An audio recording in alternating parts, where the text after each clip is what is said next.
My parents told me I'm not their biological child during Thanksgiving dinner in front of everyone. The words that shattered my world weren't spoken in anger or haste, but casually dropped between slices of turkey and pumpkin pie. Jordan, 28. That's who I was, at least that's who I thought I was, until the third Thursday of November when my entire identity was dismantled at the dinner table. The day began like every Thanksgiving of my life, the scent of roasting turkey filling our suburban home, my mother bustling between kitchen and dining room, my father watching football while occasionally being recruited for heavy lifting. Our extended family would arrive around noon, bringing side dishes and holiday cheer. This year, 22 of us crowded around the extended dining table, plates piled high with traditional favorites, conversation flowing like the wine my uncle had brought. The meal progressed normally through appetizers and the main course. I was telling my grandmother about my recent promotion at work when it happened. My father, Thomas, wiped his mouth with a napkin and looked at my mother, Margaret, with an expression I couldn't quite read. Then he turned to me and said it. Not with anger, not with sadness, but with the casual tone someone might use to comment on the weather. You know, Jordan, we've always been proud of how you've turned out, especially considering you're not our biological child. The words hung in the air like smoke, invisible yet suffocating. Forks paused halfway to mouths. The football game's distant roar from the living room suddenly seemed deafening in the silence that followed. My brain refused to process what I'd heard. Was this some twisted Thanksgiving joke? I looked around the table at my relatives, my aunt with her hand covering her mouth, my cousin staring at his plate, my grandmother's face a mask of shock. My mother continued carving the turkey as if nothing had been said, her hand steady, her expression unchanged. "We meant to tell you sooner," she added, not looking at me, "but there never seemed to be a good time." I felt the room spinning, the faces around me blurring into an impressionist painting of horror. My heart hammered against my ribs like a trapped bird. My uncle cleared his throat, breaking the spell. "Perhaps this isn't the best time or place," he suggested weakly. My father shook his head. "No, better to get it out in the open. We're all family here." He turned to me again. "We adopted you when you were 3 days old. Your biological mother was young, couldn't care for you. We've loved you as our own from the moment we held you." The details washed over me, dates, circumstances, explanations that sounded rehearsed. Each word chipped away at the foundation of my life. 28 years of memories suddenly felt like props on a stage set I'd unknowingly inhabited. The family photos on the mantle, the stories of my birth, the inherited traits I'd been told came from my grandparents, all part of an elaborate fiction. I pushed my chair back, the sound scraping against the hardwood floor. All eyes were on me. I couldn't breathe, couldn't think, couldn't remain in that room another second. Without a word, I stood and walked out, leaving behind the half-eaten meal, the stunned relatives, and the parents I suddenly realized I didn't know at all. The night air hit my face like a slap as I stumbled out of the house. I didn't grab my coat, my keys, or my phone, just walked into the November darkness, my mind reeling. The streetlights cast long shadows as I moved aimlessly, each step taking me further from the life I thought I knew. Questions ricocheted through my consciousness. Why now? Why in front of everyone? How could they have lied for 28 years? I found myself at the neighborhood park, sitting on a swing set I hadn't used since childhood. The cold metal chains bit into my hands, but the physical pain was nothing compared to the emotional tsunami drowning me. Hours passed as the temperature dropped, the reality of my situation slowly crystallizing in the frosty air. I wasn't Jordan, daughter of Thomas and Margaret. I was someone else entirely, with a history that began before the day they brought me home. Around midnight, I walked back to the house. The cars were gone, the lights dimmed. I let myself in with the key I'd forgotten I was carrying. The dining room had been cleaned, the leftovers stored away, all evidence of the interrupted feast erased. But the silence was heavy with unspoken words. I found my parents in the living room, sitting on opposite ends of the couch, a space between them that seemed wider than the entire room. They looked up as I entered, their faces etched with something I couldn't identify. Regret? Fear? Relief? "We were worried," my mother said, standing and approaching me with a blanket. "You left without your coat." I stepped back, avoiding her touch. "How long?" I asked, my voice barely above a whisper. "How long have you known?" My father sighed, running his hands through his graying hair. "We've always known, Jordan. We adopted you. We're your parents in every way that matters." "That's not what I mean," I said, my voice gaining strength. "How long have you known that you were going to tell me? Was this planned?" They exchanged glances, that silent communication I'd witnessed my entire life, but now it seemed conspiratorial. "We've been discussing it for months," my mother admitted. "We thought you were old enough to handle it, to understand." "Understand what?" I demanded, the anger I hadn't felt earlier bubbling to the surface. That my entire life is a lie? That every family story, every reference to when you were a baby was manufactured? That the people I thought were my grandparents, aunts and uncles were all in on this secret? "Not everyone knew," my father said quickly. "Just our immediate family. They promised not to say anything." The betrayal multiplied. Not just my parents, but my grandparents, my aunt and uncle. They had all participated in this deception. I sank into a chair, the fight draining out of me. "I need to know everything," I said. "The real story, not the sanitized version you dropped at dinner." What followed was hours of revelation. They told me about their struggles with infertility, about the private adoption arranged through a lawyer, about the young woman who had been my biological mother. They shared the few details they knew, that she was 17, from a neighboring state, that she had wanted me to have a stable home with 2 parents who could provide for me. "Do you have any information about her? Any way I could contact her?" I asked when they finished. My mother shook her head.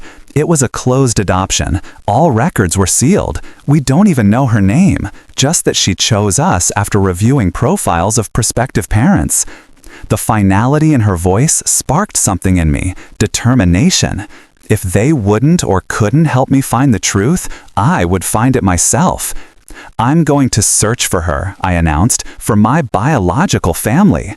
My parents looked at each other with expressions I couldn't decipher.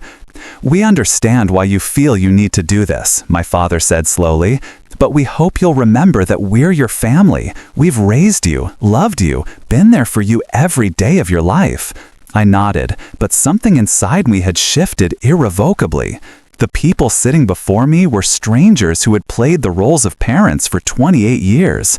As I went to bed that night, in the room I'd slept in since childhood, surrounded by the artifacts of a life that felt borrowed, I knew that tomorrow my search would begin. A search not just for a biological mother, but for myself. The morning after Thanksgiving dawned gray and cold, matching the turmoil in my soul. While my parents slept, I packed a bag and left a note saying I needed time to process everything. I drove to my apartment, the familiar streets suddenly feeling foreign, as if I were viewing them through someone else's eyes.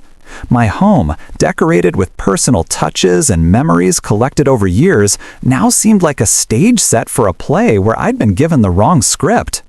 I spent the first day after the revelation in a haze of shock and grief, cycling through emotions so rapidly I felt seasick. Anger at my parents' deception warred with gratitude for the love they had shown me. Confusion about my identity mingled with a desperate need to know the truth.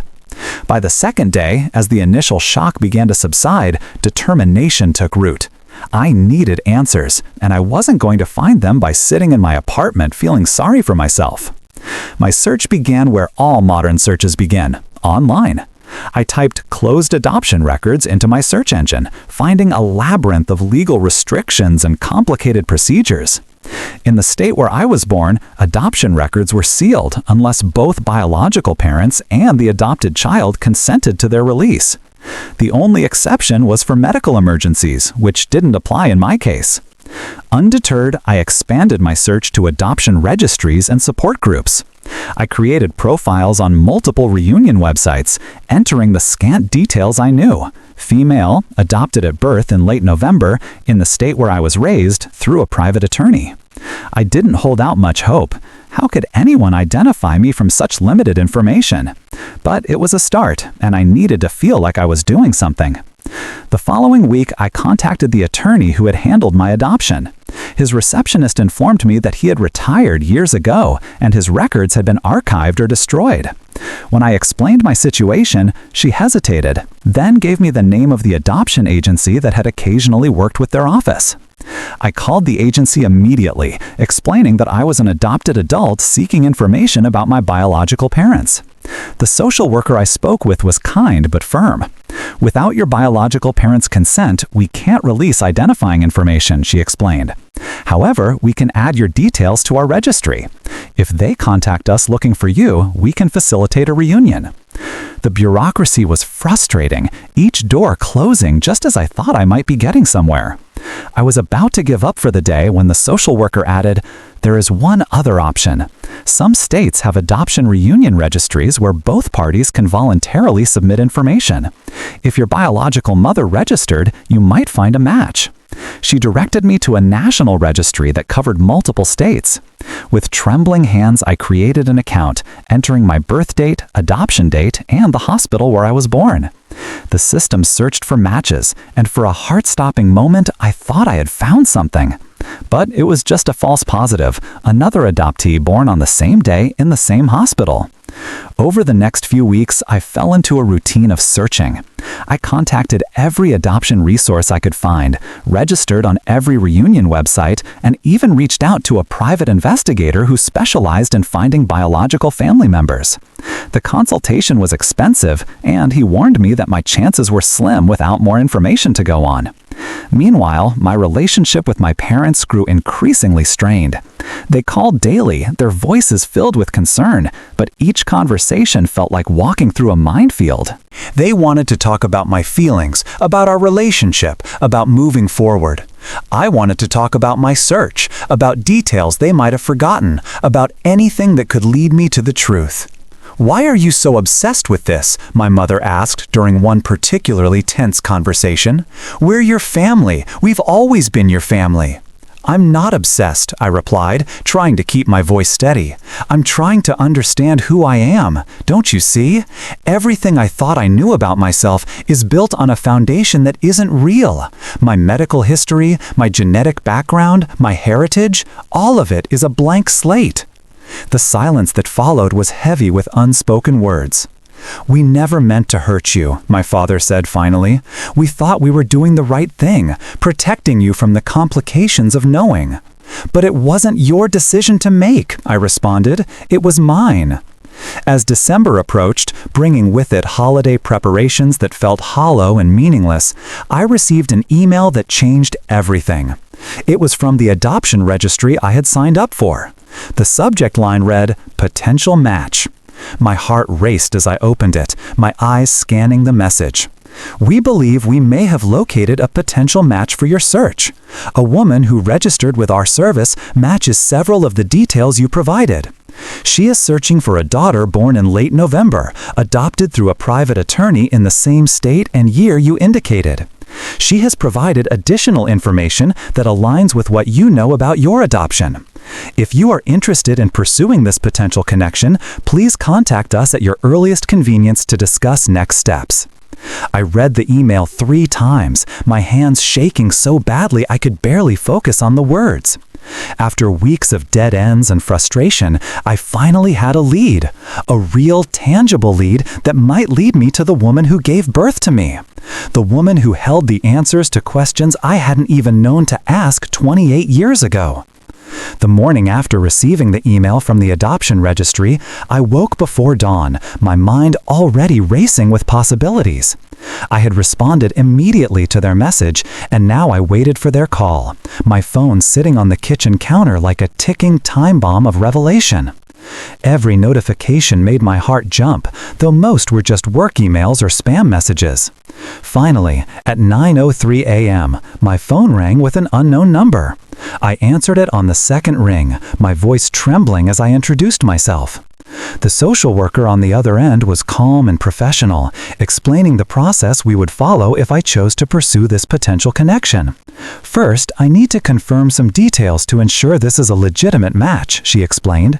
Then, if everything checks out, we can arrange for an exchange of non-identifying information. If both parties agree to proceed, we can facilitate contact, starting with letters and potentially moving to phone calls and eventually meeting in person. The process sounded both exciting and terrifying. What kind of non-identifying information? I asked. General details about appearance, education, family background, medical history. Nothing that would directly identify either party, she replied. This allows both sides to get a sense of whether they want to proceed before revealing identities. We spent the next hour going over the information I had provided and comparing it to what the potential match had shared. The details aligned remarkably well. The same hospital, the same adoption attorney, the same approximate birth date. There were differences, of course. She remembered the birth being in the early morning hours, while my adoption records indicated late afternoon. But the social worker assured me that memory discrepancies were common, especially after so many years. If both parties agree, we can proceed to the next step, she said when we finished verifying the details. I'll need your consent to share your non-identifying information with her, and her consent to share hers with you. Absolutely, I said without hesitation. I want to proceed. Good, she replied. I'll contact her and get her consent. I'll call you back within 48 hours with her information. The next 2 days were an exercise in patience. I tried to distract myself with work, household chores, and holiday preparations, but my mind kept drifting to the woman who might be my biological mother. What was she like? Why had she given me up? Had she always planned to search for me, or was this a recent decision? Did she have other children? A family? Did she ever think about the baby she had given away 28 years ago? On Saturday morning, the social worker called as promised. I have her consent to share non-identifying information, she said. Are you ready? I took a deep breath, my hand gripping the phone so tightly my knuckles turned white. Ready. Your potential match is a 45-year-old woman living in a neighboring state, the social worker began. She's married with 2 other children, ages 20 and 17. She works as a nurse practitioner. She has brown hair and hazel eyes, stands about 5'6", and has a medium build. She enjoys reading, hiking, and cooking, and she describes herself as outgoing but private about certain aspects of her life. I absorbed each detail, trying to form a picture of this woman in my mind. Brown hair and hazel eyes, different from my blonde hair and blue eyes, but not dramatically so. A nurse practitioner, a helping profession that suggested a caring nature. 2 other children, siblings I never knew I had. She has some medical history that might be relevant to you, the social worker continued. There's a history of autoimmune disorders on her maternal side. She also mentioned that she has seasonal allergies and mild asthma. No other significant medical conditions in her immediate family. Autoimmune disorders. That explained the unexplained joint pain and fatigue I had experienced occasionally. For the first time, I had a piece of my medical history, a clue to my body's inner workings that had always been a mystery. She also shared some information about the circumstances of your adoption, the social worker added gently. She was 17 when she gave birth to you, unmarried and still in high school. Her parents were conservative and insisted on the adoption. She wanted to keep you, but they wouldn't allow it. She chose your adoptive parents after reviewing several profiles, specifically selecting them because they were older, established, and seemed likely to provide a stable home. Tears welled in my eyes as I listened. She hadn't wanted to give me up. She had been forced into it by her parents. This knowledge both comforted and pained me. Comforted to know I hadn't been unwanted. Pained to think of her heartbreak at losing her child. She has been searching for you for several years, the social worker continued. She registered with multiple agencies and reunion registries, but with limited information to go on, she had little success until now. She's eager to connect with you if you're willing. I'm willing, I said, my voice thick with emotion. Definitely willing. Good, the social worker replied. The next step is for you to provide a letter that I can share with her. Tell her whatever you'd like about yourself, your life, your feelings about this potential connection. She'll do the same, and I'll forward her letter to you. If you both still wish to proceed after reading these letters, we can arrange a phone call. That evening, I sat at my computer, staring at a blank document. How do you summarize 28 years of life in a letter to the woman who gave you birth? How do you express the complex emotions, curiosity, anger, understanding, hope that had been churning inside you for weeks? I wrote and rewrote the letter multiple times, finally settling on an honest but gentle approach. I introduced myself, shared some details about my life and career, and expressed my understanding about the difficult decision she must have faced. I admitted to feeling hurt about not knowing the truth about my adoption, but also expressed gratitude for the life I had been given. I ended with a simple statement: I would like to know you, if you're willing to know me.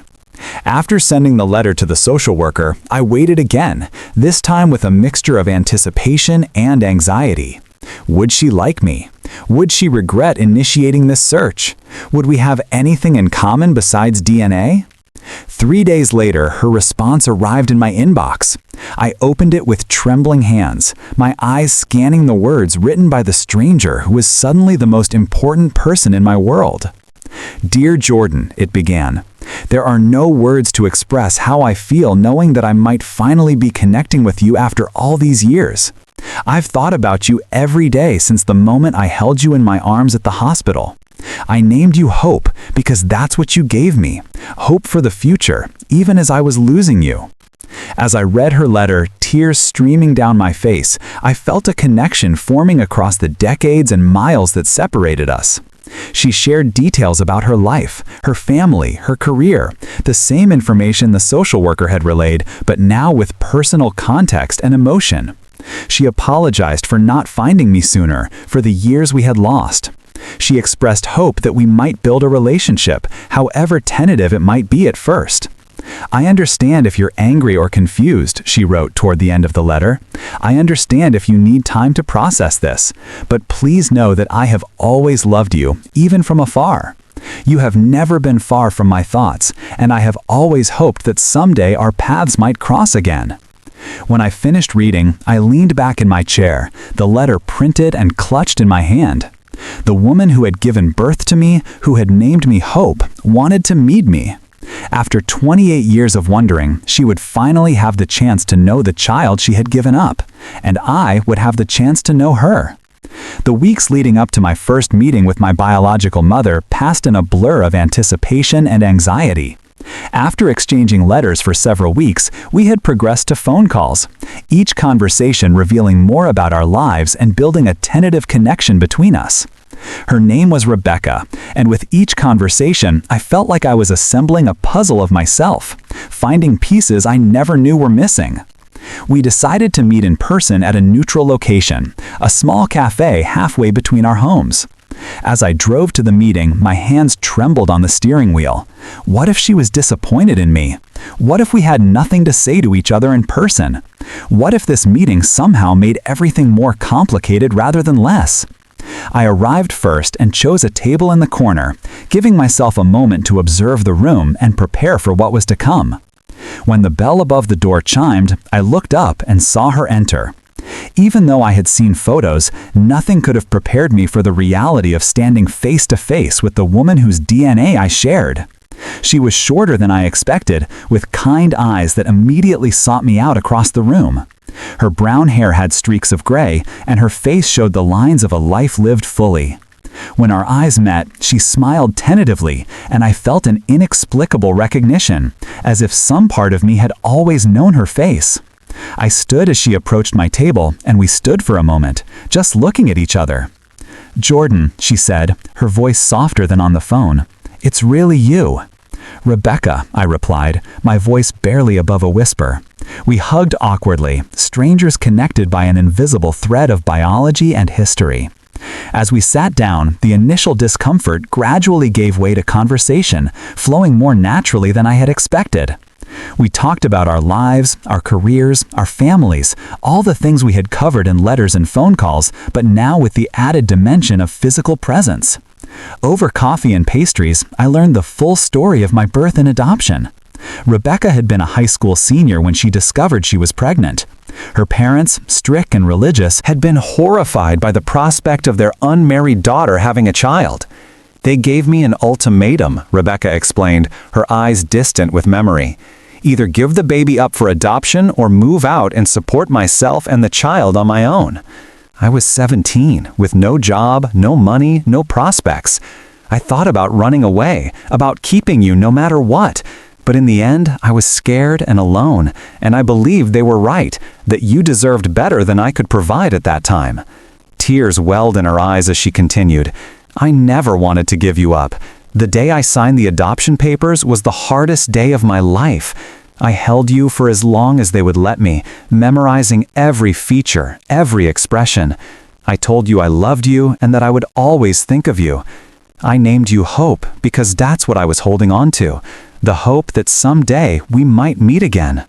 As she spoke, I felt the anger and hurt I had been carrying begin to dissolve, replaced by understanding and compassion for the terrified teenager she had been. Why didn't you try to find me sooner? I asked gently. I did, she replied. As soon as I turned 18, I started trying to get information about you. But the adoption was closed, sealed tight. I hired a lawyer, but without your consent, there was nothing I could do. I registered with every adoption registry I could find, but I had so little information to go on. I never stopped looking, though, never stopped hoping. She reached into her purse and pulled out a worn photo album. I brought something I thought you might want to see, she said, her hands trembling slightly as she opened it. The first page showed a teenage Rebecca, her face rounder, her eyes filled with a mixture of fear and determination. In her arms was a newborn baby, me. I stared at the photo, my breath catching in my throat. I had never seen a picture of myself as a newborn. My adoptive parents had claimed they didn't have any. I took this with a Polaroid camera the day before you were adopted, Rebecca explained. I wasn't supposed to, but the nurse felt sorry for me and let me keep it. It's the only picture I have of you as a baby. As I flipped through the pages, I saw more photos. Rebecca heavily pregnant, Rebecca in the hospital holding me, Rebecca saying goodbye to me at the adoption agency. Each photo was accompanied by notes written in her youthful handwriting, chronicling the brief time we had spent together. The final page held a letter, written shortly after the adoption. Dear Hope, it began. Today I gave you to another family. It was the hardest thing I have ever done. I wanted to keep you so badly, but I know that Thomas and Margaret will give you a better life than I can right now. I promise I will never forget you. I will love you always, no matter where you are or who you become. Someday, I hope we will meet again. Until then, be happy, my precious baby girl. Tears streamed down my face as I read the words written 28 years ago. All this time, I had thought of myself as unwanted, as a burden given away. But the truth was so much more complicated, a story of love, sacrifice, and hope. I had no idea, I said, my voice thick with emotion. My parents told me you were young and couldn't care for me, but they made it sound like you didn't want me. Rebecca reached across the table and took my hand. Oh, my sweet girl, I have wanted you every day of your life. Not a day has gone by that I haven't wondered about you, prayed for you, hoped you were happy and healthy. As we sat there, hands joined across the table, I felt something shifting inside me, a reconfiguration of my identity, my history, my understanding of myself. I was still Jordan, the person my adoptive parents had raised, but I was also Hope, the baby Rebecca had loved enough to let go. The two identities weren't mutually exclusive. They were complementary pieces of the complex puzzle of who I was. I have siblings, I said, a statement rather than a question. Rebecca smiled. Yes, Michael, who's 20, and Emily, who's 17. They know about you. I've told them about their older sister from the moment they were old enough to understand. They're excited to meet you if you're willing. The thought of meeting siblings I never knew I had was both thrilling and terrifying. I'd like that, I said slowly. Eventually. We talked for hours, the cafe emptying around us as the afternoon wore on. Rebecca shared stories of her life after giving me up, finishing high school, college, meeting her husband, building a career and family. I shared stories of my childhood, my relationship with my adoptive parents, my career, my life. With each story, we wove together the threads of our separate lives, creating a tapestry that connected us across the years. As the sun began to set, we knew our meeting was coming to an end. "What happens now?" I asked, dreading the separation but knowing it was necessary. "We take it one day at a time," Rebecca replied. "We found each other, and that's the most important thing. The rest will work itself out, however it's meant to." We stood and hugged again, this time less awkwardly, more like the mother and daughter we were learning to become. As I drove home, the setting sun painting the sky in shades of orange and pink, I felt a sense of peace I hadn't experienced since before Thanksgiving. The truth had been revealed, and though it was more complicated and painful than I had imagined, it was also more beautiful. The weeks following my first meeting with Rebecca were a whirlwind of emotions and discoveries. We continued to talk regularly, our conversations growing deeper and more comfortable with each passing day. I learned about her life as a nurse practitioner, her marriage to David, a high school history teacher, and her experiences raising my siblings, Michael and Emily. Each new detail felt like finding a missing piece of myself, filling in gaps in my history I hadn't even known existed. Christmas approached, bringing with it complicated decisions about how to navigate the holiday season. My relationship with my adoptive parents remained strained, though they were making efforts to reconnect.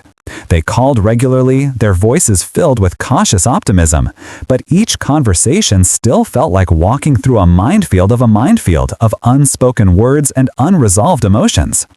Rebecca understood my hesitation to immediately integrate into her family's holiday traditions.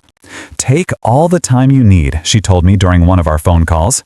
"We've waited 28 years to find you. We can wait a little longer for you to feel comfortable joining us for holidays." Her understanding only made me want to meet her family sooner.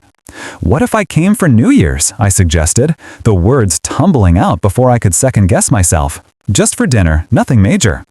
The silence on the other end of the line was brief but meaningful. "We'd love that," Rebecca finally said, her voice thick with emotion. "Michael and Emily are excited to meet you."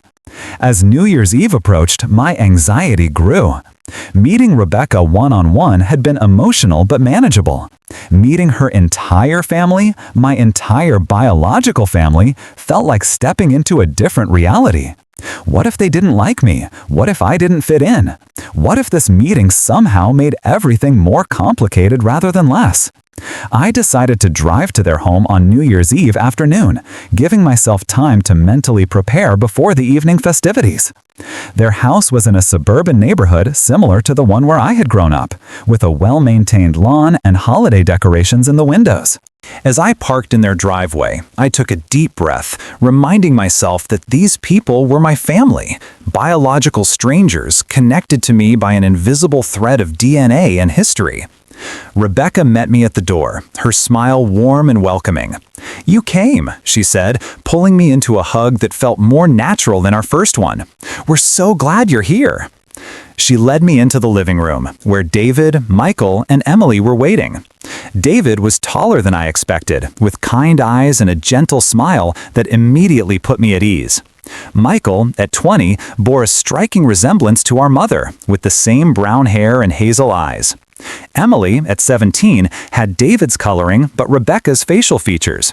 "Jordan, it's so good to finally meet you," David said, extending his hand before pulling me into a brief hug. "Rebecca has told us so much about you." "Good things, I hope," I replied, my voice slightly shaky. "Only good things," he assured me with a smile. Michael stepped forward next, his expression curious but friendly. "It's weird to think we have an older sister we never knew about," he said. "In a good way. I've been bugging Mom for years for details about you." Emily was more reserved, watching me with thoughtful eyes. "It must be strange for you," she said quietly, "finding out you have a whole other family." The evening unfolded with a mixture of awkwardness and genuine connection. We sat around the dining table, eating Rebecca's homemade lasagna and sharing stories about our lives. Michael talked about his college studies in engineering, Emily about her passion for photography, David about his experiences teaching history to high school students. I shared stories about my job in marketing, my apartment, my friends, the life I had built before learning about this other family. As the evening progressed, the initial awkwardness gave way to a more natural flow of conversation. We discovered shared interests. Michael and I both loved hiking. Emily and I had similar taste in movies. David and I both enjoyed reading historical fiction. These small connections felt significant, like threads weaving us together into something resembling a family. After dinner, we gathered in the living room, where Rebecca brought out old photo albums. "I thought you might want to see more of our family history," she said, handing me the first album. As I flipped through the pages, I saw photos of Rebecca and David's wedding, of Michael as a newborn, of Emily's first day of school. Each photo was accompanied by Rebecca's neat handwriting, chronicling the milestones of their family life. Interspersed were occasional references to me, "Thinking of Jordan today," or "Wondering how Hope is doing." On one page, I found a photo of Rebecca standing in front of a Christmas tree, her hand resting on her pregnant belly. The note beneath read, "Christmas 1998, pregnant with Emily. Sometimes I look at Michael and wonder if Jordan looks like him. Does she have my eyes, David's smile? I hope she's happy wherever she is." Tears welled in my eyes as I read the words. All these years, I had thought of myself as a secret, a part of Rebecca's past she had moved on from. But the truth was so different. I had been a constant presence in her thoughts, a missing piece in her family story. As midnight approached, David poured champagne for the adults and sparkling cider for Emily. We gathered around the television to watch the ball drop in Times Square, a tradition I had always shared with my adoptive family. This year, as the countdown began, I felt surrounded by people who were both strangers and family, connected to me by biology, but not yet by shared history. 10, 9, 8, we counted together, our voices joining in anticipation of the new year. 3, 2, 1, Happy New Year! As confetti rained down on the television screen, we hugged and exchanged good wishes. Rebecca held me a little longer than the others, her embrace warm and maternal. "This could be the beginning of something wonderful," she whispered in my ear. Later that night, as I drove home through the quiet streets, my mind was full of conflicting emotions. The evening had been more positive than I had dared to hope, but it had also highlighted the complexities of my situation. I now had two families, two sets of parents, two histories that somehow needed to coexist in my life. The question of how to move forward loomed large in my mind. How could I honor both families without hurting either? How could I integrate these new relationships into my existing life without losing myself in the process? As I entered my empty apartment, the decorations from Christmas with my adoptive parents still on display, I realized that the search for my biological family was just the beginning. The real challenge would be navigating the complex landscape of identity, love, and belonging that lay ahead. The months following New Year's brought gradual changes to the landscape of my life. My relationship with Rebecca and her family continued to develop, marked by weekend visits, holiday celebrations, and countless phone calls. Each interaction felt like adding a new layer to my identity, expanding my understanding of who I was and where I came from. At the same time, I was working to repair my relationship with my adoptive parents. The initial anger and betrayal had given way to a more nuanced understanding of their decision to keep my adoption a secret. Though I still struggled with their choice, I had come to recognize that it had come from a place of love, however misguided. In March, I invited both families to my apartment for a meet-and-greet dinner. The prospect was terrifying, bringing together the people who had raised me with the people who had given me life. I spent days preparing, cleaning every surface, planning the menu, rehearsing what I might say if tensions arose. The evening began with palpable awkwardness. My adoptive parents, Thomas and Margaret, arrived first, bearing a dish they had prepared and looking visibly nervous. When Rebecca and her family arrived an hour later, the air grew thick with unspoken words and territorial glances. As we gathered around the dining table, I took a deep breath and began the speech I had been rehearsing for weeks. "Thank you all for coming tonight," I said, my voice trembling slightly. "I know this is unusual, bringing together two families who have such different connections to me, but you're all important to me, and I want to find a way to honor all those connections." I looked at my adoptive parents first. "Mom, Dad, you raised me. You taught me right from wrong, supported me through school and heartbreak, celebrated my successes, and comforted me through my failures. You are and always will be my parents." Then I turned to Rebecca. "Rebecca, you gave me life. You loved me enough to make the most difficult decision a mother can make, and you never stopped thinking of me or hoping we might meet again. You are my biological mother, and I'm grateful every day that we found each other." Finally, I addressed everyone at the table. "I know this situation is complicated and maybe even uncomfortable for some of you, but I'm learning that families come in all shapes and sizes, and love isn't a finite resource. There's enough to go around for everyone." The tension in the room began to ease as my words sank in.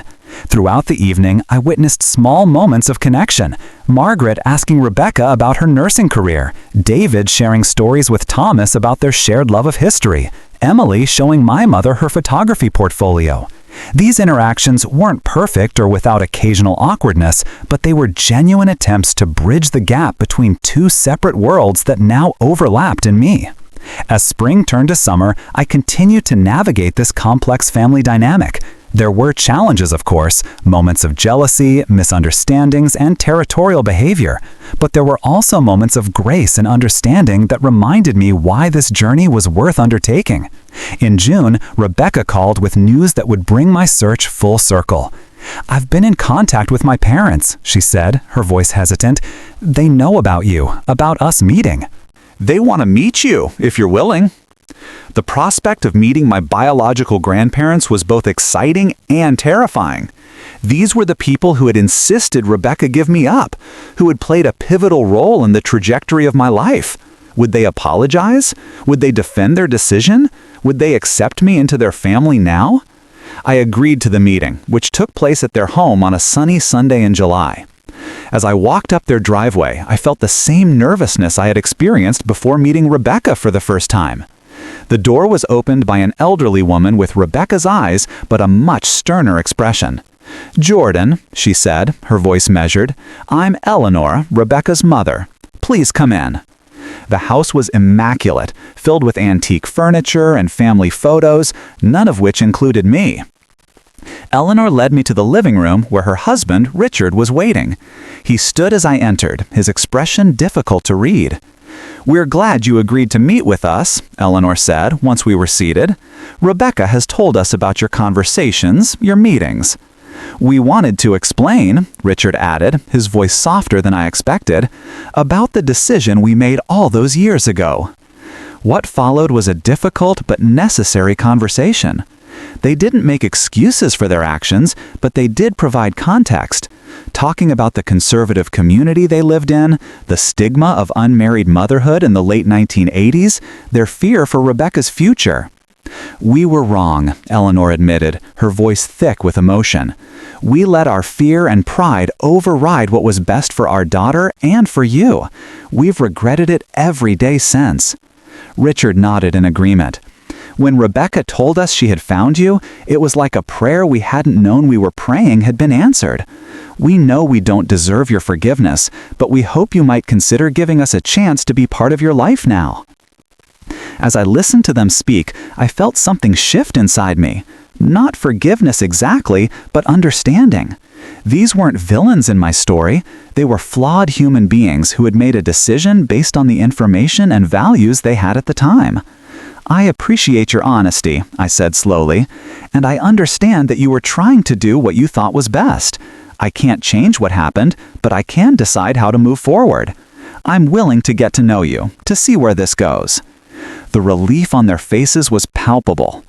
As the afternoon progressed, they shared stories about Rebecca's childhood, showed me baby pictures of her, and asked tentative questions about my life.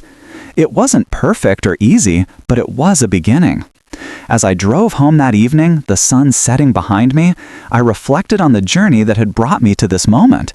6 months ago, I had been a person whose entire identity had been shattered by a few casual words spoken over Thanksgiving dinner.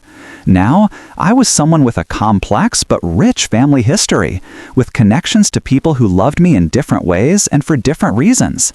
The search for my biological parents had begun as a quest for truth, but it had become something more, a journey of self-discovery that had led me to a deeper understanding of what family truly means. Family isn't just about biology or legal documents, it's about love, acceptance, and the connections we choose to nurture. In the end, I had found not just my biological mother, but also siblings, grandparents, and a new perspective on my adoptive family. I had learned that identity isn't fixed or singular, but fluid and multifaceted. I was Jordan, the daughter of Thomas and Margaret. I was Hope, the daughter of Rebecca.